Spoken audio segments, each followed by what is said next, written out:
La question des jeunes issus de l'immigration a démarré en France dès la fin des années 70, puisque comme nous sommes le plus ancien pays d'immigration en Europe, nous avons aussi connu les premières vagues de regroupement familial et donc de phénomènes de jeunes issus de l'immigration dans les banlieues urbaines lyonnaises, notamment parisiennes, à la fin des années 70. Ces jeunes sont d'une part difficiles à nommer, puisque le terme jeune issu de l'immigration, beurre, deuxième génération, génération issue de l'immigration ont été employés et très souvent ils sont mal aimés des intéressés, mais aussi parce que finalement c'est un marquage souvent ethnique. On ne parle pas de jeunes issus de l'immigration ou de deuxième génération pour les Polonais, pour les Italiens, alors qu'on l'emploie pour ceux qui sont visibles, c'est-à-dire ceux qui sont d'origine maghrébine ou africaine, pour souvent donner d'autres caractéristiques aussi à ces populations. Donc il y a tout un imaginaire qui s'est construit, qui est lié aussi à une difficulté de nommer, pas seulement de nommer, mais de compter ces populations, puisqu'une partie d'entre eux sont français, une autre partie sont étrangers. Quand ils sont nés à l'étranger, ils sont étrangers, ils ne peuvent devenir français que par naturalisation ou mariage. Et pour ceux qui sont nés en France, la plupart d'entre eux, donc de parents étrangers, ils deviennent à leur majorité français, s'ils ont vécu 5 ans dans les années qui ont précédé cette majorité. Et pour ceux qui sont nés en France de parents nés en Algérie jusqu'en 62, ils sont français le jour de leur naissance, c'est-à-dire qu'ils ont le double droit du sol. Donc ces jeunes issus de l'immigration ont commencé à faire parler d'eux à la fin des années 70, notamment sur la thématique des discriminations policières, puisqu'il y avait un certain nombre de contrôles d'identité, mais aussi de morts, de décès dans les banlieues du fait de problèmes de déontologie des voisins, mais aussi des policiers, avec des morts de jeunes enfants et d'adolescents. Et puis ensuite, on a eu d'autres types de combats qui étaient contre la double peine, le fait qu'un certain nombre de ces jeunes, quand ils avaient été condamnés et incarcérés, étaient renvoyés automatiquement vers leur pays d'origine. Donc c'était une discrimination par rapport aux autres qui étaient français, qui ne pouvaient pas être renvoyés dans un pays d'origine, et aussi sur le terrain des discriminations dont ils étaient l'objet. Donc on a un mouvement beurre, si j'ose dire, qui naît à cette période et qui va se concrétiser à partir de 1981, la liberté d'association pour les étrangers, qui donne l'essor, disons, de ce qu'on va appeler ce mouvement beurre. Donc beurre, c'est en verlan arabe, en inversant les syllabes. Et ce mouvement beurre va créer une marche en 83 de Marseille à Paris, qui se terminera à l'Élysée, qui est une marche pour l'égalité et contre les discriminations. Donc on est sur un terrain essentiellement civique où il faut se faire accepter comme français quand on est visible et issu des quartiers. Et donc, on va avoir un mouvement associatif civique très riche pendant toute cette période, qui va notamment enrichir le débat sur la citoyenneté à la française, sur la question de la participation, sur la question de l'islam, comment peut-on être français et musulmans, et sur la question du vote, puisqu'une partie d'entre eux sont français parmi ces jeunes et ne votent pas, parce que leurs parents ne votent pas, ils n'ont pas le droit de voter, puisqu'en France on en parle depuis 30 ans, et donc la question du vote des jeunes, la participation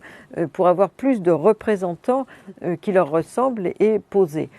Aujourd'hui, on va avoir déjà, dès les années 90, un certain nombre d'élus locaux, et puis des représentants progressivement, mais assez timidement encore, à l'Assemblée nationale et au Parlement européen, quelques ministres issus de l'immigration dite visible,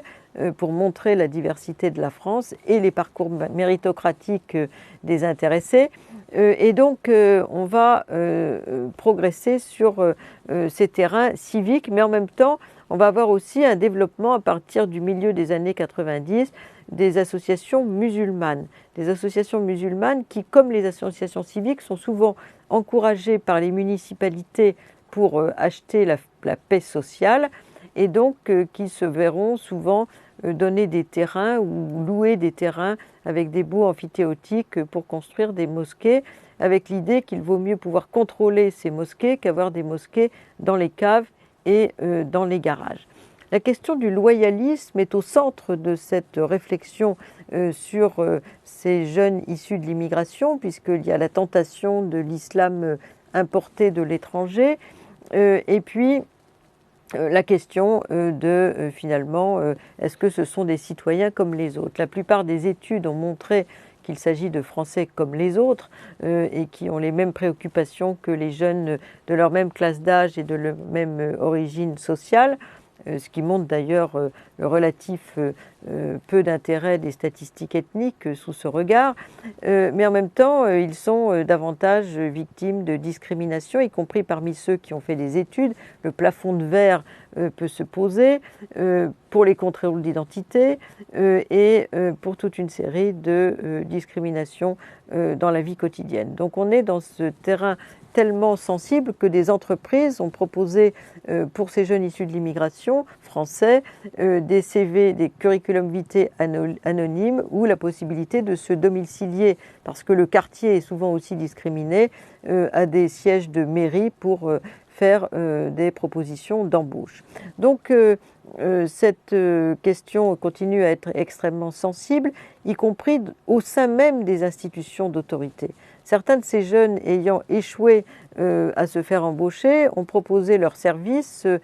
d'ailleurs sur une offre qui est assez visible dans l'espace public, dans les prisons, dans la police ou dans l'armée, et ont rencontré, alors qu'ils étaient très loyaux à l'égard de ces institutions, qu'ils croyaient aux valeurs républicaines, un certain nombre de formes de discrimination, parfois au sein même des institutions, étant relégués au fait qu'ils étaient certes français, mais vus comme arabes, vus comme noirs, etc. Et qu'on leur rappelait assez souvent ces appartenances, ce qui se caractérise aussi dans l'armée, puisque beaucoup d'entre eux sont des doubles nationaux, donc la question des allégeances était posée. Ils vont sur des terrains étrangers, les OPEX, mais ce qu'on a pu remarquer, c'est que dans l'ensemble, ils s'assimilent aux Français dans l'objectif de leur opération d'intervention, et que l'armée est à la fois satisfaite d'afficher la diversité comme idéal républicain du recrutement, ce qu'on voit souvent d'ailleurs lors des défilés du 14 juillet, on pointe, disons, la caméra sur les femmes, sur les gens qui sont visibles, mais aussi pour pouvoir peut-être dialoguer davantage dans un certain nombre de pays où ces jeunes sont amenés à intervenir. Mais en même temps, parfois, ils sont aussi relégués au sein de l'institution comme ceux qui n'auraient pas changé de comportement par rapport au comportement supposé des familles dont ils viennent.